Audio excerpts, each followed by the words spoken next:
오늘 우리에게 주신 하나님의 말씀은 전도서 7장 15절에서 18절 말씀입니다.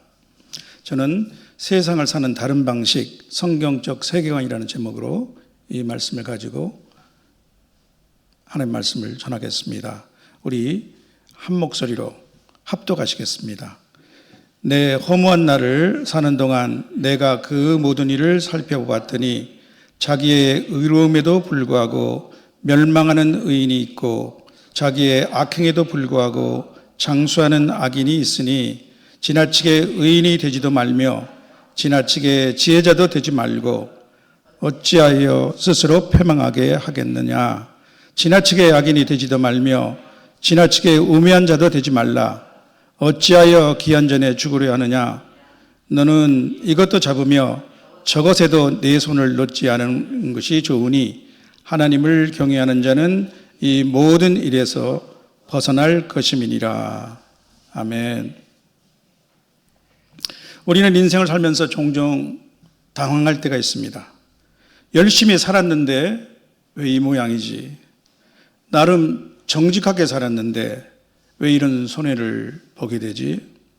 믿음으로 살았는데 왜 상황은 더 어려워질까? 또 주변을 둘러보면서 이런 생각이 들 때도 있습니다. 저 사람은 저렇게 살아도 잘 되네. 굳이 저렇게 꼭 살아야 신앙생활을 한다고 할 수 있을까? 신앙생활도 어느 정도 요령이 필요한 것은 아닐까? 적당히 믿고 적당히 사는 것도 좋지 않을까? 이런 질문은 믿음 없는 사람만 하는 것은 아닙니다. 하나님을 진지하게 믿는 사람들에게도 이러한 질문의 순간이 찾아올 수 있습니다. 오히려 하나님을 신실하게 믿으려다 보니 고민하게 되는 질문입니다. 왜 이런 질문이 들게 되는 것일까요? 우리 안에는 무의식 중에 이런 기대가 있기 때문입니다. 믿음으로 살면 잘 돼야 한다. 의롭게 살면 하나님께서 복을 주셔야 한다. 하나님께서 복을 주신다가 아니라 주셔야 한답니다. 그러나 현실은 늘 그렇게 움직이지는 않습니다. 의로운 사람이 고난받기도 하고 악한 사람이 형통하기도 합니다. 그렇다면 우리는 어떻게 살아야 할까요? 특히 주님을 사랑하는 그리스도인으로서 말입니다. 더 열심히 믿음으로 살아야 할까요? 아니면 혹시 적당한 조절이 필요한 것일까요? 아니면 세상 돌아가는 것도 감안해서 세상 방식으로 어느 정도 실속을 챙기는 실용적 지혜도 필요한 것일까요? 오늘 본문은 바로 이 문제를 다루고 있습니다. 본문 말씀 속에서 몇 가지 중요한 사실을 찾아보겠습니다. 첫째로 세상은 결과로 인생을 판단합니다. 전도자는 먼저 인생의 불편한 현실을 보여줍니다. 그의 인생 중에 그가 살펴보고 발견한 것입니다.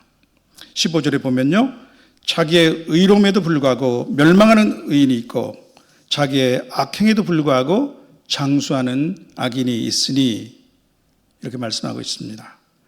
세상은 드러난 결과를 기준으로 판단합니다. 성공하면 저 사람 잘 산 사람, 믿음이 좋은 사람. 실패하면 무엇인가 잘못된 사람. 형통하면 복 받은 사람. 고난받으면 무언가 믿음에 문제가 있는 사람입니다. 이 판단에는 어느 정도 성경적 기준이 들어있는 것도 사실입니다. 하나님은 계명을 지키는 당신의 백성에게 형통의 복과 장수를 약속하셨죠. 오늘 내가 네게 명령하는 여호와의 규례와 명령을 지키라.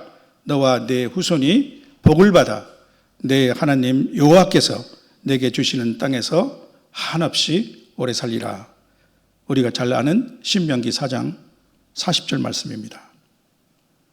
그러나 현실은 그렇게 단순하지 않습니다. 시편 73편에서 시인 아삽도 악인의 형통을 보고 내가 거의 넘어질 뻔했다라고 고백했습니다. 믿음 없는 사람이 아니라 성전에서 찬양하던 사람이었습니다. 그런데 그가 왜 흔들렸을까요? 그가 말합니다. 이는 내가 악인의 형통함을 보고 오만한 자를 질투하였음이로다. 그들은 죽을 때에도 고통이 없고 그 힘이 강건하며 사람들이 당하는 고난이 그들에게는 없고 사람들이 당하는 재앙도 그들에게는 없나니. 그래서 그는 실망하였습니다. 내가 내 마음을 깨끗하게 한 것이 헛되구나. 현실에서는 의인도 고난을 당하고 악인도 형통할 수 있습니다. 드러나는 일시적 결과만으로는 우리는 인생도 하나님의 뜻도 올바르게 해석할 수 없습니다. 그러나 악인의 종착역과 의인의 종착역은 결코 같지 않습니다. 아삽은 성소에 들어갔을 때 비로소 이것을 깨달았습니다. 그럼에도 불구하고 세상은 일시적 결과로 인생을 판단합니다. 더 정확히는 인생을 속단하는 것이죠. 이런 현실 앞에서 우리 인간은 나름대로 자신의 삶의 방식을 터득하게 됩니다. 스스로 개발한 인간적 처세술이라고 할 수 있겠죠. 은연중에 자기의 세계관이 반영되기도 합니다. 또 반대로 이 처세술에 따라 자기의 세계관이 형성되기도 합니다. 아마도 이 인간적 처세술은 다음과 같은 세 가지 유형으로 나눌 수 있을 것 같습니다. 첫째로 자기 의를 추구하는 것입니다. 그 모토는 내 삶은 내가 통제한다입니다. 더 열심히 살고 더 의롭게 살면 나의 인생을 내가 원하는 방향으로 이끌 수 있다고 생각합니다. 신앙생활을 열심히 하는 사람들 중에 이러한 유형의 세계관을 가진 사람들이 많습니다. 전통적 보응신학이라고 할 수도 있겠습니다. 그러나 이것은 하나님을 신뢰하는 것이 아니라 자신을 신뢰하는 것입니다. 스스로 완벽하다고 믿는 종교적, 도덕적 독선에 빠지게 될 수도 있습니다. 또 제풀에 지쳐서 번아웃이 오기도 합니다. 본문 16절에서는 이러한 유의 사람을 지나치게 의인이 된 사람이나 지나치게 지혜자가 된 사람이라고 말하고 있습니다. 또 두 번째로 자기만족형입니다. 이들에게는 내가 중심입니다. 이들에게 어차피 세상은 공평하지 않으며 또한 유한합니다. 그래서 즐길 수 있을 때 즐기고 만족할 수 있을 때 만족하자는 태도입니다.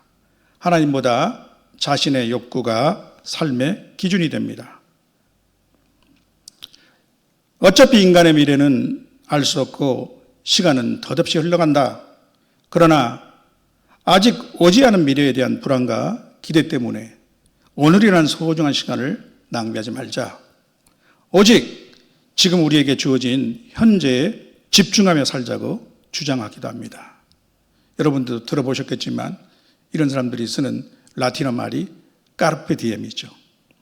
그러나 이들은 자신도 모르게 방탕이나 도덕적 회의에 빠지게 될 수도 있습니다. 본문 17절에서는 이러한 사람을 지나치게 악인이 된 자나 지나치게 우매한 자로 묘사하고 있습니다. 또 세 번째로 자의적 적당주의입니다. 오늘날 사람들은 또 다른 방식으로 본문의 말씀을 오해하거나 왜곡하려 듭니다. 너무 믿지도 말고 너무 세상적이지도 말고 적당히 신앙생활을 하자라는 태도입니다.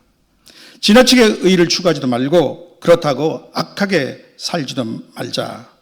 양극단을 피한 중간이나 타협점을 유지하자는 것입니다. 언뜻 삶에서 터득한 지혜로, 아주 실용적인 지혜로 본문 16절과 17절에서 경고하고 있는 양극단을 피하는 좋은 대안같이 보이기도 합니다. 절대적 진리를 거부하는 포스트 모더니즘의 시대의 정신에도 부합하는 처세술이라고 할 수 있을지 모르겠습니다. 모든 판단의 기준은 내가 됩니다. 나의 이성이 주도합니다. 합리성과 면밀한 손익 계산이 있습니다. 이들은 성경에 자주 나오는 좌로나 우로 치우치지 말라는 말씀을 좋아합니다. 그러나 그 기준은 하나님의 말씀이나 율법이 아니라 자신의 판단이 되는 것이죠. 이들에게 하나님은 나의 유익을 위해 존재하는 분입니다. 신앙은 하나님이 아니라 나를 위한 것입니다. 신앙인이기보다는 종교인의 자세죠. 종교는 마음의 평안을 주는 수단, 정서적 안정을 위한 장치, 그리고 내세를 대비하는 보험 정도가 될 뿐입니다. 성도 여러분, 세상은 결과로 인생을 판단합니다. 인간은 처세술을 개발합니다. 그러나 성경적 세계관은 하나님을 경외하는 것입니다. 성경이 제시하는 해답은 하나님 경외입니다. 전도자의 결론은 분명합니다. 18절에 보면요, 하나님을 경외하는 자는 이 모든 일에서 벗어날 것입니다. 하나님 경외입니다. 성경의 해답은 자기 의나 율법주의도 아니고, 그렇다고 자기 만족이나 방종은 더욱 아닙니다. 자신이 중심이 되는 자의적 적당주의나 균형 잡기도 아닙니다. 정교한 인간적 처세술이 아닙니다.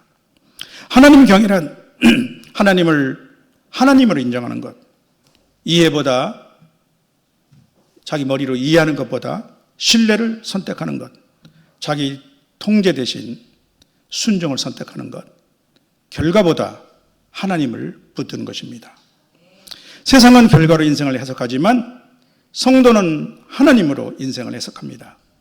이것이 성경적 세계관입니다. 그렇다면 우리는 왜 하나님을 경외해야 합니까? 하나님이 우리의 경외와 순종을 받으시기에 합당하신 분이시기 때문에 그렇습니다. 첫째로, 하나님은 우리보다 더 많이, 더 깊이 아시기 때문입니다. 하나님은 사무엘에게 이렇게 말씀하셨습니다. 사람은 외모를 보거니와 나 여호와는 중심을 보느니라. 둘째로, 하나님은 나보다 더 사랑하시기 때문입니다. 하나님은 전지전능하실 뿐만 아니라 우리를 사랑하십니다. 성경은 말합니다. 우리가 아직 죄인 됐을 때 그리스도께서 우리를 위하여 죽으심으로 하나님께서 우리에 대한 자기의 사랑을 확증하셨느니라. 로마서 5장 8절 말씀이죠. 자기 아들을 아끼지 아니하시고 우리 모든 사람을 위해 내주시니가 어찌 그 아들과 함께 모든 것을 우리에게 주시지 않겠느냐. 로마서 8장 32절 말씀입니다.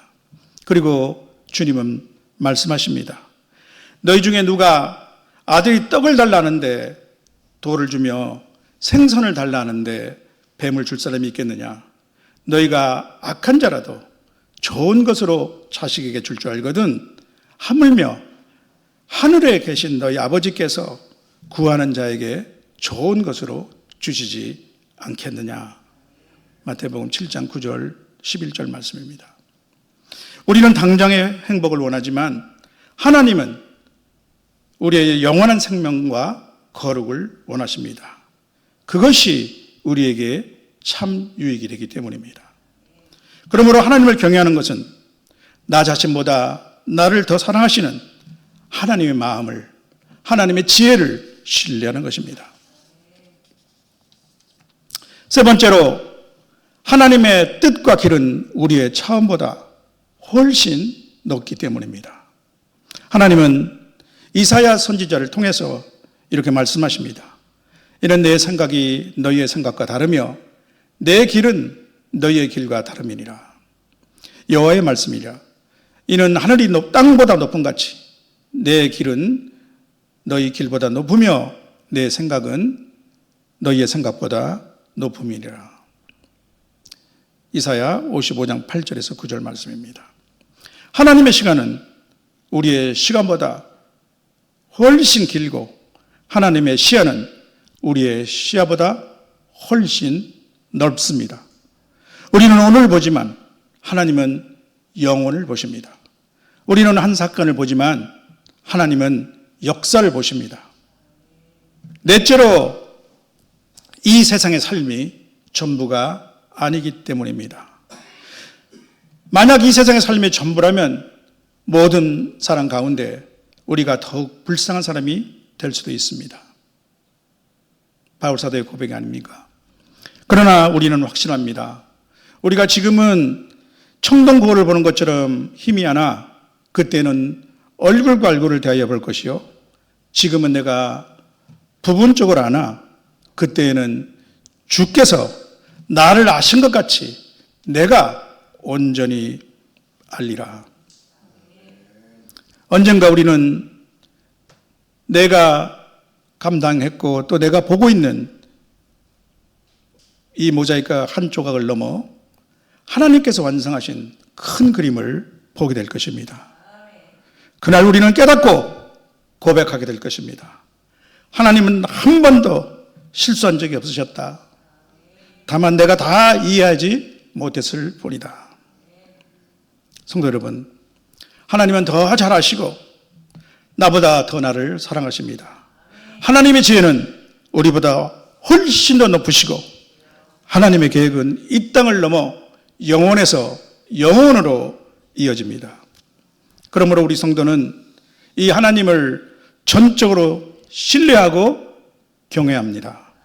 하나님 경외는 성도가 이 세상을 살아가는 다른 방식입니다. 성도의 방식입니다. 그것이 성경적 세계관입니다. 그러므로 하나님 경외란 내 판단보다 하나님 말씀을 더 신뢰하는 삶입니다. 나를 위해 자기 아들을 아끼지 아니하시고 내어주신 하나님의 사랑에 반응하여 두렵고 떨림으로 구원을 이루어가는 삶의 방식입니다.